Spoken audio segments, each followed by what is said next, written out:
Y'all have no idea how hard it was to resist opening this video with a terrible hat joke.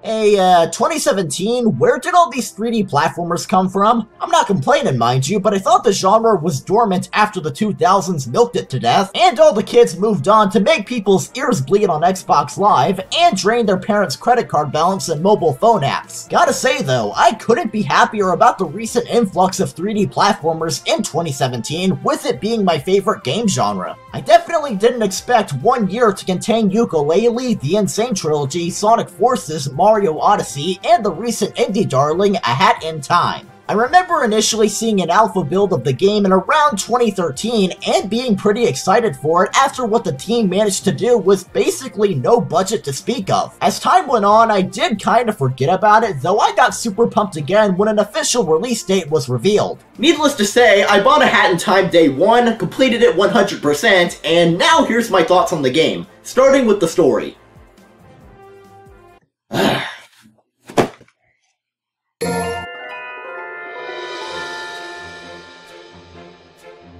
A Hat in Time begins with protagonist Hat Kid being awoken as she's traveling on a spaceship. As you do. On her journey, she passes by a mysterious planet where a member of the Mafia stops by and demands a toll. In space. As you do. He promptly barges in, resulting in Hat Kid and all the timepieces powering her ship being sucked out and careening down to the planet below. As you do.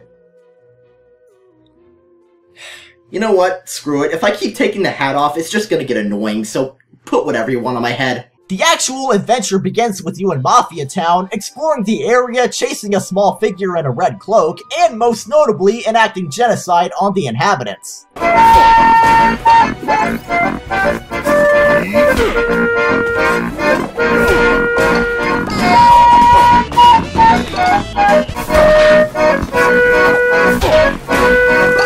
This guy appears to be contemplating his own existence. Maybe all he needs is a friend.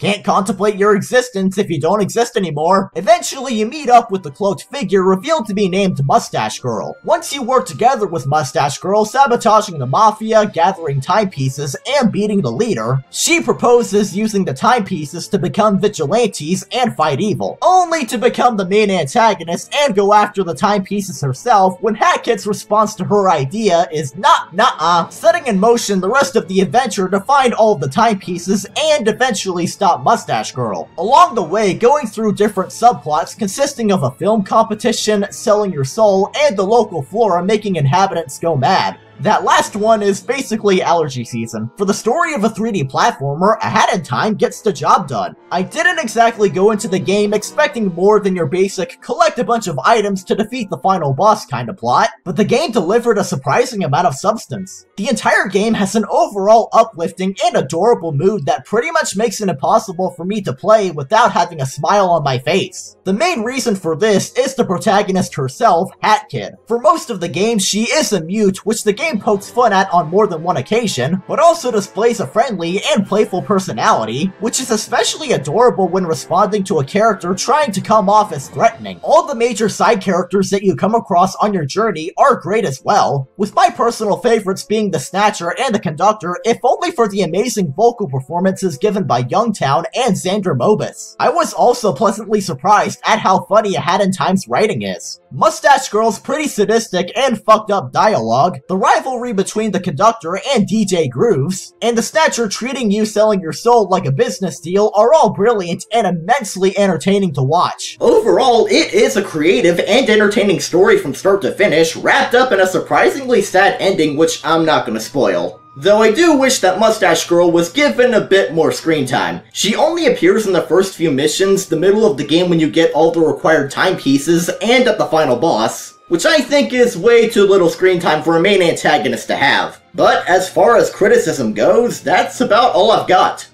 On to presentation.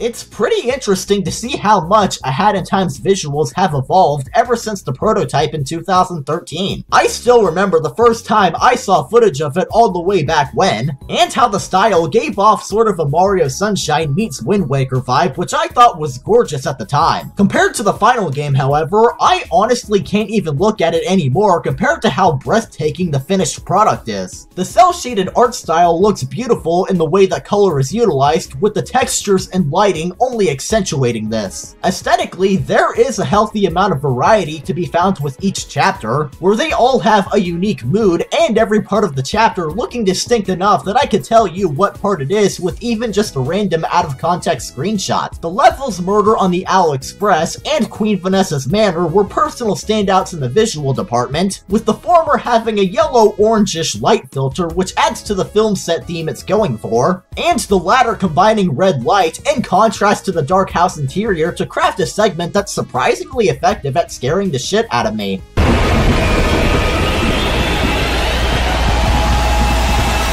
Hey, if I have to have my innocence robbed by witnessing that, so do you. It's only fair. On a technical level, A Hat in Time functioned pretty well on my end, with a consistent high frame rate and all inputs being perfectly responsive. A few times there were some minor frame drops and a bit of pop-in, but I mostly clocked that up to being a side effect from me playing around in graphics options, and there also being a lot of shit on screen for my PC to process. The OST is amazing, with a wide variation of different melodies that vary from the lively central overworld themes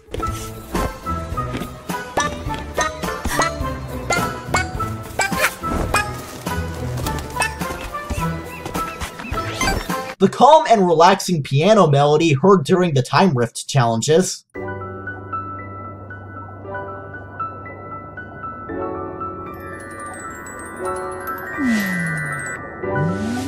and the upbeat and ever so catchy boss tunes.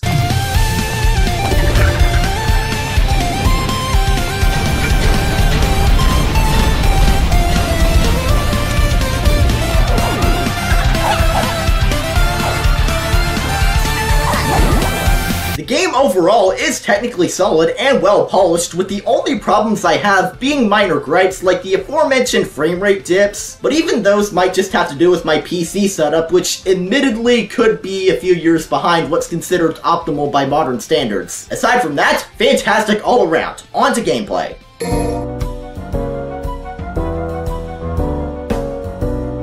Right away, A Hat in Time establishes itself as a 3D platformer in the style of N64 classics like Banjo-Kazooie, Donkey Kong 64, and most notably Super Mario 64. It's your typical collectathon fare made up of you entering different worlds and gathering each main collectible, which in this game's case are the timepieces. Said worlds are Mafia Town, Battle of the Birds, Subcon Forest, and Alpine Skyline. Excluding the final level, there's only 4 chapters in the game, at least for now, though a lot is done with each one of them concerning basic structure and alterations depending on the current mission. Each chapter differs, with Mafia Town being familiar to your typical collectathon tropes, Battle of the Birds being built from 3 separate studios, and your performance in the levels ultimately deciding who wins the contest and who you fight as the boss, Subcon Forest giving you the option to choose what contracts you'll undertake, and Alpine Skyline being open for free roam, allowing you to tackle the timepieces in any order you choose, while being able to immediately go for the next piece instead of the game booting you back to the hub. Hat Kid's movement and jumping is incredibly smooth, which along with the great and open level design makes the whole experience flow naturally. There were a few occasions when running or jumping up walls and trying to climb a ladder took me a few attempts, I assume from needing to be pixel perfect with the placement, and other times trying to switch the hat I'm wearing took me multiple tries for some reason, but I had a relatively flawless playthrough, those hiccups aside. Speaking of hats, I imagine all you TF2 players out there will be happy to know that they're a major gameplay element in A Hat in Time. Gee, I wonder what else could have given that away. The levels all contain balls of yarn for Hat Kid to collect that allow her to create different hats with their own unique abilities. They're all fully utilized in the chapters, with plenty of instances where each hat is useful, even when less apparent. Other equipable items or badges, which are bought with this game's currency from whatever the hell this guy is supposed to be. You can only equip a maximum of 3 badges at a time, though each badge has a different effect that can completely alter how you play, by making things easier with negating fall damage and knockback from slamming into a wall, ramping up challenge by limiting HP to 1, or random extras that change the normal voices into mumbling. In total, there's 40 timepieces to collect, 25 being the mandatory amount to unlock the final boss. It's not an overwhelming amount, but each level is unique, and even the kind that I typically hate like the on-foot race or times challenge are a blast. Personal favorites of mine are the time rift challenges, since in addition to the breathtaking music and gorgeous visuals, they're a really fun test of your platforming skills. Though actually finding them can be a pain since you're only given one image of the level and nothing else to go off of, and I was disappointed to find out that except for the stages in the hub, you can't replay any of the time rifts, especially since a select few contain collectible pictures that detail the backstory of specific characters. So basically, if you don't get all the pictures the first time, tough shit buddy, gotta start the whole game all over again if you want another go at it. Lastly, I cannot go without mentioning the bosses, which are all fantastic for as few as they are, and they often put their own unique spin on the gameplay mechanics. A few minor annoyances could have been ironed out to make the game feel a tad bit better, but other than that, I really can't pinpoint anything that'd be a major problem in the grand scheme of things. It's overall a fun, simple collectathon in the spirit of those it's inspired by. Alright, final verdict.